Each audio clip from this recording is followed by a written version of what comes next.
আমি মোহাম্মদ মিজানুর রহমান, বৈষম্য বিরোধী বাংলাদেশ রেলওয়ে প্রকৌশল বিভাগ কর্মচারীদের আমি প্রধান সমন্বয়ক। আচ্ছা, আপনাদের মূল দাবিগুলো? আমাদের মূল দাবি হচ্ছে 12টা। তো এর মধ্যে সবচেয়ে যে প্রধান আমাদের যে দাবিগুলো, আমাদের প্রথম দাবি হচ্ছে আমাদের ঝুঁকি ভাতা। ঝুঁকি ভাতাটা আমরা অবশ্যই পাই, কারণ সেটা কেন পাই সেটা আমি আপনাকে বলতেছি। বাংলাদেশে যখন করোনাকালীন সময় যখন বাংলাদেশ সরকার ঘোষণা করেন যে কেউই ঘর থেকে বের হবেন না, আমরা আপনাদের ঘরে আমরা খাবার পৌঁছে দিব, তখন আমাদের রেল মন্ত্রণালয় থেকে আমাদের দপ্তরে চিঠি আসে যে আমাদের এখন ট্রেন বন্ধ, মানুষজন বাইরে বের হয় না, এই সময় আমাদের গুরুত্বপূর্ণ কাজগুলো করার জন্য আমাদেরকে নির্দেশনা দিচ্ছে। তো আমরা সেই নির্দেশনা অনুযায়ী আমরা ওএমএনরা, আমার ইঞ্জিনিয়ারিং ডিপার্টমেন্টের আমরা সকলেই কাজ করে আসছি। আমার বক্তব্য যে যেখানে সরকার বা সারা বিশ্বে ঘোষণা যে করোনাকালীন বাইরে বের হওয়া যাবে না, আমরা সেই অবস্থায় আমরা লাইনে গিয়ে আমরা কাজ করেছি। আমাদের কি আসলে কি করোনা নেই? আমরা কি তাহলে কি ঝুঁকির মধ্যে পড়ি না? আমাদের কি ঝুঁকি ভাতা আমরা পাই না? দ্বিতীয় বিষয় হলো আমাদের সাপ্তাহিক কোনো ছুটি নেই। আমরা সরকার ঘোষিত কোনো ছুটি আমরা পাই না। আমাদের এই 11,000 সামথিং আমাদের ওএমএন আছে প্রকৌশল বিভাগে। আমাদের কোনো ছুটি নেই, সাপ্তাহিক কোনো সরকারি ছুটি নেই। ইভেন কি এটার জন্য আমরা কোনো বেনিফিটও পাই না। ঈদের দিনও আমাদের ডিউটি করতে হয়। আপনারা অন ডিউটি অবস্থায় যদি কেউ মারাও যায়, তাদের কোনো ব্যবস্থা নেই।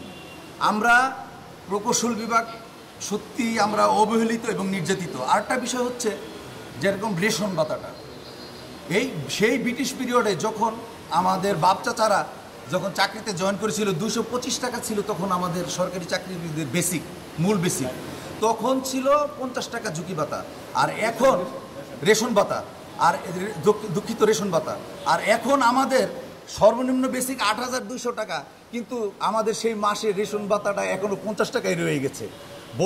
আমার দাবি বর্তমান বাজার দ্রব্যমূল্য অনুযায়ী আমাদের রেশন ভাতাটা বৃদ্ধি করে আমাদেরকে দেওয়া হোক।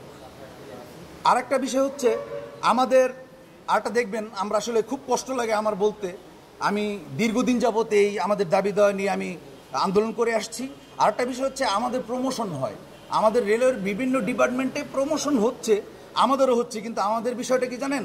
আমাদের বৈষম্যটা কোথায়? আমাদের ওএমএন থেকে আমরা কিমেন হই ঠিকই, আমাদের প্রমোশন বাড়ে, কিন্তু আমাদের কোনো গ্রেড বাড়ে না, আমাদের কোনো বেতন হয় না।